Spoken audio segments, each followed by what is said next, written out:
Hello everyone, I'm Urvashi, your tarot card reader and healer and welcome to the new episode of Spirituality Made Easy। जैसे कि हमने last episode में बात किया था कि स्पिरिचुअल अवेकनिंग क्या होती है और हमने दो सिम्टम्स के बारे में भी बात किया था कि स्पिरिचुअल अवेकनिंग के क्या सिम्टम्स हो सकते हैं।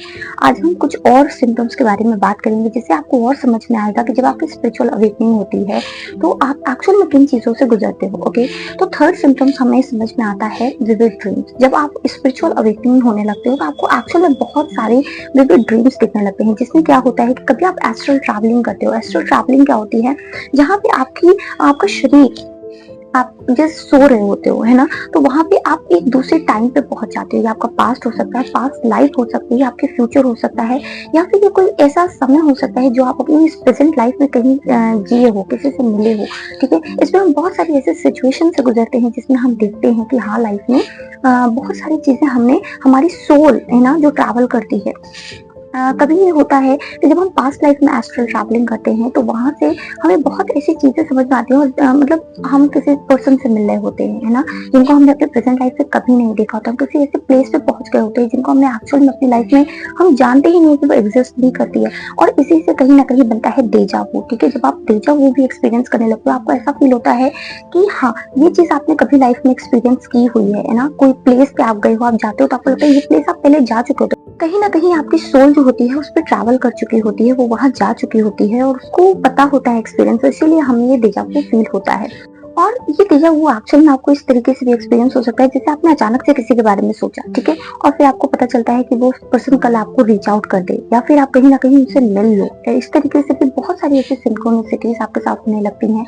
आपको एंजल नंबर्स दिखने लगते हैं, फिर आपको धीरे धीरे उन सारी चीजों के लिए ना एक क्यूरियोसिटी होने लगती है कि हमें इसको जानना है कि एक्चुअल में क्यों हो। स्पिरिचुअल अवेकनिंग का अगला सिम्टम होता है आपके रिलेशनशिप्स डायनामिक्स चेंज होने लगते हैं। ठीक है, जैसे कि मैंने ऑलरेडी बताया था कि जब स्पिरिचुअल अवेकनिंग होती है तो कहीं ना कहीं हमारे रिश्तों से रिलेटेड ही होता है। ठीक है, तो इसी के साथ क्या होता है कि जब आप स्पिरिचुअल अवेकन होने लगते हो तो आपके रिश्ते जो पहले बहुत ही हार्मोनियस, जिन पे आप बहुत ज्यादा एफर्ट्स डाल रहे होते हो, जिन पे आप बहुत ज्यादा काम कर रहे होते हो, धीरे धीरे चेंज होने लगते हैं। आप सबके साथ रेजोनेट नहीं करते हो। ठीक है, नेक्स्ट जो आपकी सिम्टम होती है दैट इज योर इंट्यूशन। आपके इंट्यूशन बहुत स्ट्रांग होने लगते हैं क्योंकि आप अपने हायर सेल्फ से ज्यादा कनेक्ट होने लगते हो। जब आप अपने हायर सेल्फ से कनेक्ट होते हो तो यू विल ऑलवेज फील कि कहीं ना कहीं आपको इनर कॉलिंग आने लगती है।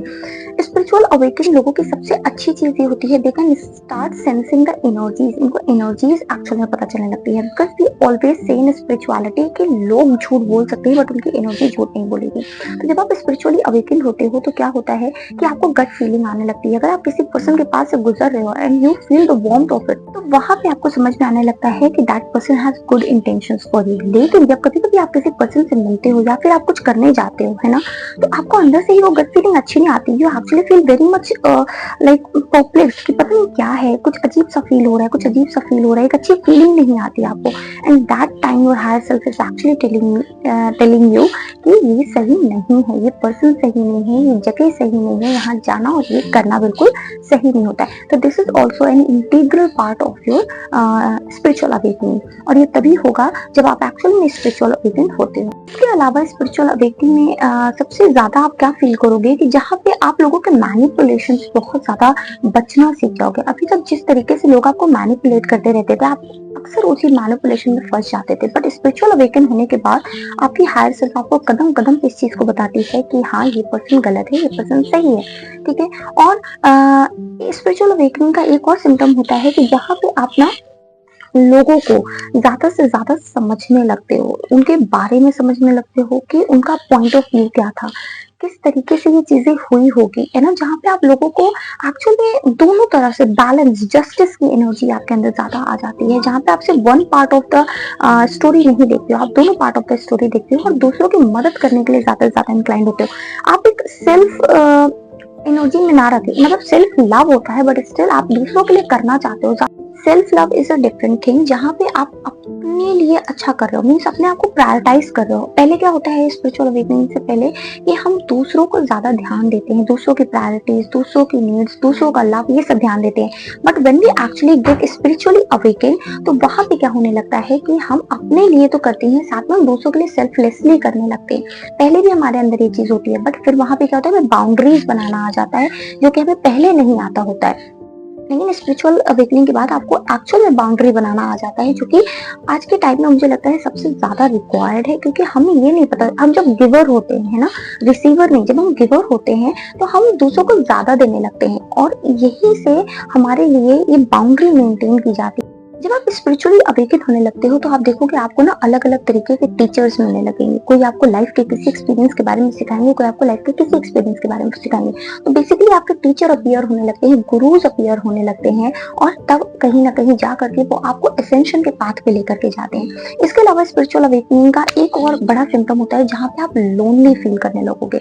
ठीक है, आप एक अकेलापन फील भी करोगे और आप उसको एंजॉय भी करोगे। मतलब एक सेल्फ स्पेस है ना, वो जो टाइम होता है हर्मिट मोड जिसे हम लोग टैरो में कहते हैं, एक इंट्रोस्पेक्शन का टाइम आप अक्सर अपने लिए निकालना शुरू करोगे और आप उस चीज को एंजॉय करोगे, है ना। ऐसा नहीं है कि आप उससे डरोगे, आप इस लोनलीनेस को एक्चुअल में एंजॉय करना शुरू कर देते हो। ठीक है, एक टाइम होता है जब हम लोनली होने से, अकेले होने से डरते हैं, बट जब आप स्पिरिचुअली अवेकन हो जाते हो तो कहीं ना कहीं आप इस चीज को एक अपने लिए टाइम निकालना शुरू करते हो, जहाँ पे आप और ज्यादा अपनी इनर सेल्फ से कनेक्ट करते हो, अपने हायर सेल्फ से कनेक्ट कर सकते हो।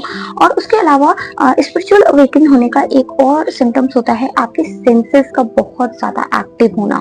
ठीक है, there are 8 kind of psychic abilities जो कि आपके अंदर आती है, सबके लिए अलग अलग होती है। बेसिकली 8 तरीके की होती है, जिसमें 4 मेजर होती है, claircognizance, clairaudience, clairvoyance and clairsentience. ठीक है, हम इसके बारे में भी आगे बात करेंगे डिटेल में, लेकिन इस तरीके से आपके 4 सेंसेस जो होते हैं वो बहुत ज्यादा लाइक एक्टिव हो जाते हैं, आप कह सकते हो। तो उससे धीरे धीरे क्या होता है कि आपकी जो स्पिरिचुअल अवेकनिंग होती है वो विद द जर्नी, जैसे जैसे आप आगे बढ़ते जाते हो, है ना, इसमें भी एक टाइम में नहीं होती, क्योंकि सारी एक ही बार में स्पिरिचुअल अवेकनिंग नहीं होती है, ये बहुत ही धीरे धीरे करके होती है।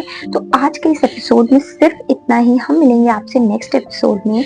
अगर आपको ये वीडियो अच्छी लगी हो तो प्लीज मुझे कमेंट करके जरूर बताइएगा, और अगले एपिसोड के लिए फॉलो कीजिएगा। अगर आप नए हैं, आप ये पहली बार देख रहे हैं, तो इससे पहले भी मेरा एक एपिसोड आ चुका है, आप उसको भी देख सकते हैं, जिससे आपको स्पिरिचुअल अवेकनिंग के बारे में और ज्यादा पता चल पाएगा।